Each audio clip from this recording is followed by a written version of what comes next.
The future of a nation is shaped by its educators.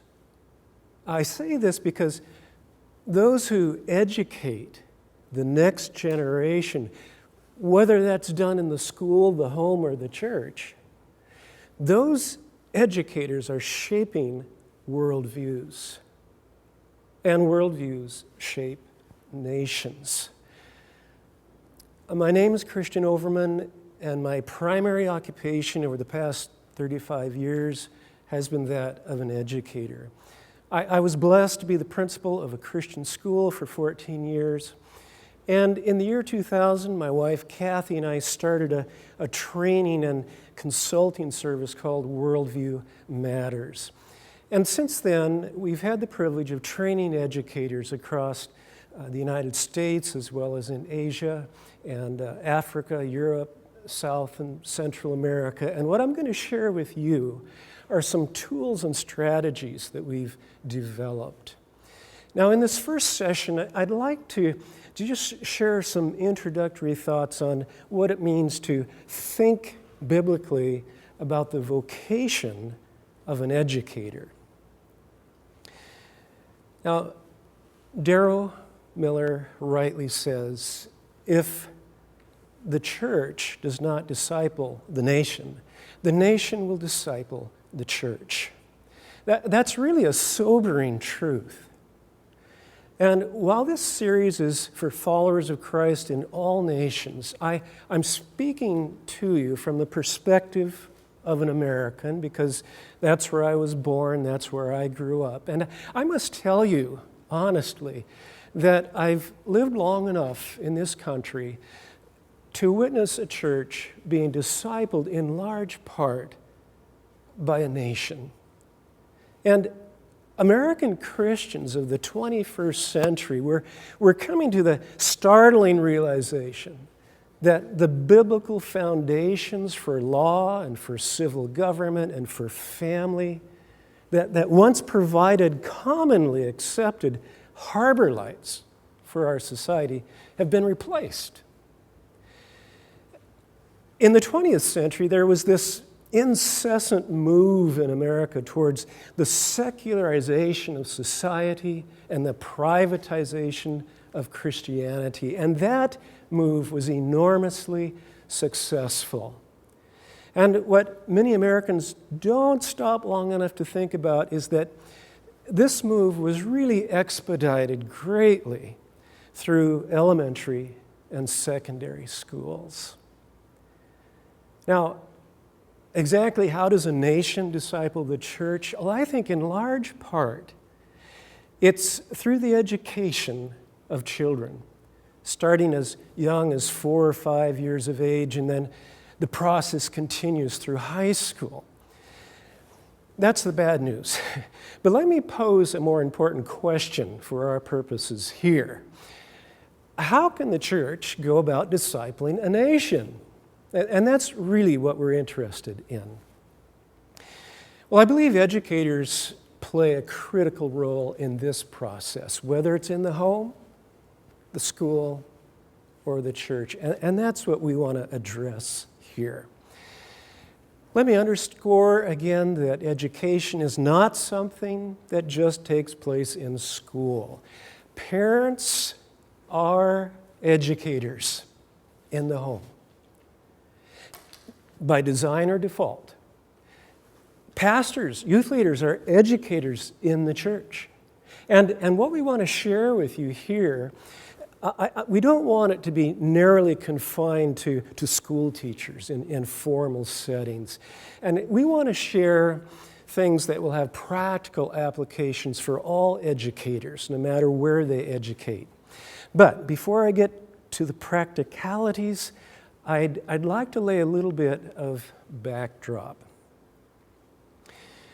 There was a prominent 19th century theologian by the name of A.A. Hodge who gave a stern warning about the development of American education in the late 1800s. He was referring to the development of state schooling, and he said, quote, "It is self-evident that on this scheme, if it is consistently and persistently carried out in all parts of the country, the United States system of national popular education will be the most efficient and widespread means for the propagation of atheism which the world has ever seen." End of quote. Now many people will resist those words. They'll balk at them. They'll insist that really state education is neutral when it comes to worldview matters. But this question of not mixing worldview with education really needs to be carefully re-examined. You see, the question is not whether a particular worldview will be allowed to mix with education, but which worldview will mix. You can't have education in a vacuum separate from some view of reality. And today, the predominant worldview in education is a secularized view of reality. It's no longer permitted to teach students that God has spoken to human beings through the Bible.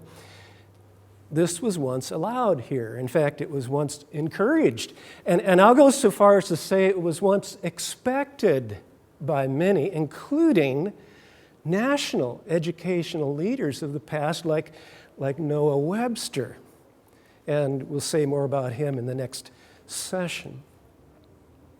Now, it's no longer permitted in this country to teach students in state schools that the Bible provides a standard for moral order.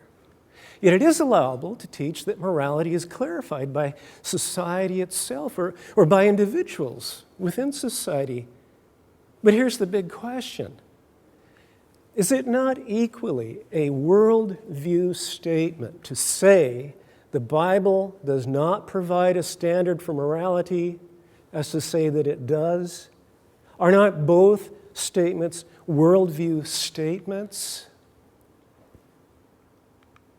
If it's a worldview statement to say Jesus is Lord of all and by him all things exist and are held together, isn't it also a worldview statement to say, in so many words or lack thereof, Jesus is not Lord of all. He's totally irrelevant to our discussion, whether it's on biology or art or current issues.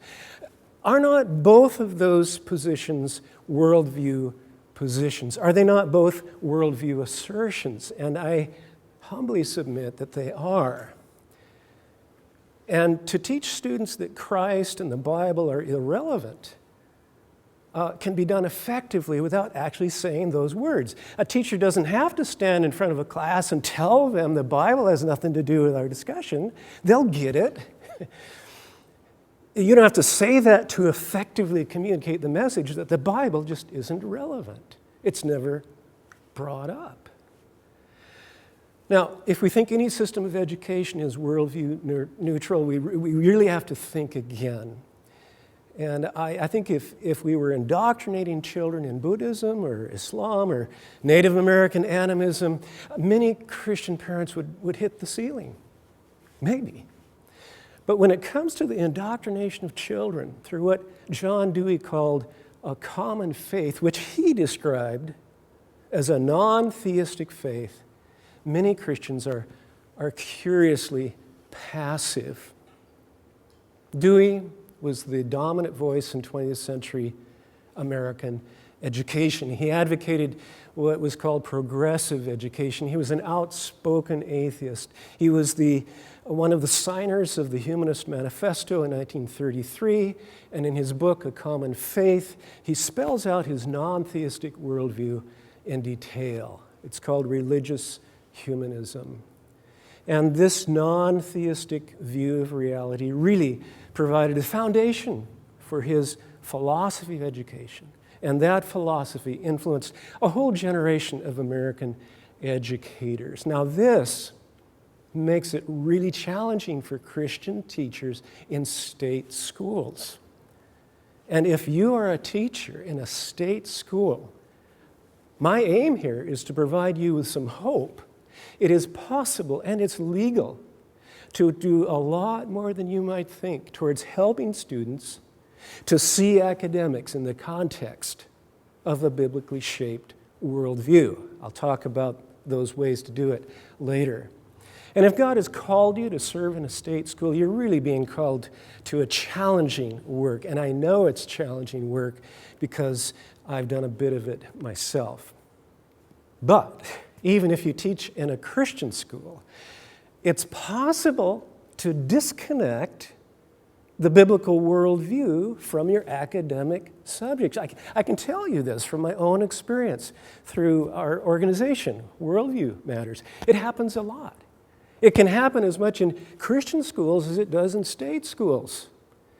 Because Christian education is not Christian simply because the teacher knows the Lord or opens the class with prayer or adds a Bible verse or the kids go to chapel once a week. Now, these are all good things, essential things, but they do not Christian education make. Now, my biggest concern about children being taught through education that does not present academics in the context of a biblical frame of reference, my biggest concern is not that they will become atheists. My biggest concern is that they will become dualists. A dualist is one who reads the Bible, prays, go to church on Sunday, yet doesn't make any real connection between God's Word and what goes on in the workplace for 40, 60 hours a week because they think faith is a personal, private matter and the workplace is public, and therefore it's, quote, secular. Christian dualists, they don't view their work in the office or the shop in the context of a biblical worldview because as students, they never mixed it with math or science or sports. So why should they mix it now with building houses, selling vegetables, or practicing law or driving a bus? And many people, even in the church, call those endeavors secular jobs. But wait, where exactly is this so-called secular world? And as Darrow and Scott pointed out, the sacred-secular divide, it's a false view of reality. Even the word secular is a misnomer. There is no secular world. The earth and everything in it belongs to God. And as humans, we were specially created in His likeness for a purpose. And that purpose, as has been so well explained, is that we should govern well over His stuff. This is what God had in mind for humans in the beginning when He created us, when He said, let us make man in our image and likeness, and let them rule or govern over all my stuff, over all the earth. We were created to govern over the blue planet, and everything in it includes water, salty and fresh kind, and air and electricity, and sound waves and light and maple trees and money. It includes fish and birds and cows and carrots and fingers and thumbs and arms and feet, not to mention real estate, sweet potatoes, soybeans, digital images, smartphones, ships and airplanes, paper glue, ice cream, and cake. The purpose of education, then, is to equip the next generation to govern well over all of God's things, even in their broken condition. It's about bringing farming and business and law and economics and journalism into alignment with the King and His ways, so that God's will is done on earth as it is in heaven, as Jesus prayed. And for students, it's about bringing finger painting and essay writing into alignment with God's purposes, governing well over His colors, His gift of language. So education that's authentic, if I can use that word, I'm not keen on even using the word Christian education. Unfortunately, not all Christian education I think, is authentic education. Education that's authentic is education that trains and equips that next generation to engage in that purpose of governance well. We're all called to be earth tenders. Earth tending is an immense job. It's a job as broad as creation is wide. It requires a variety of occupations, including carpentry, civil service, high-tech work, and homemaking. So, to conclude this first session for educators, I want to say it one more time.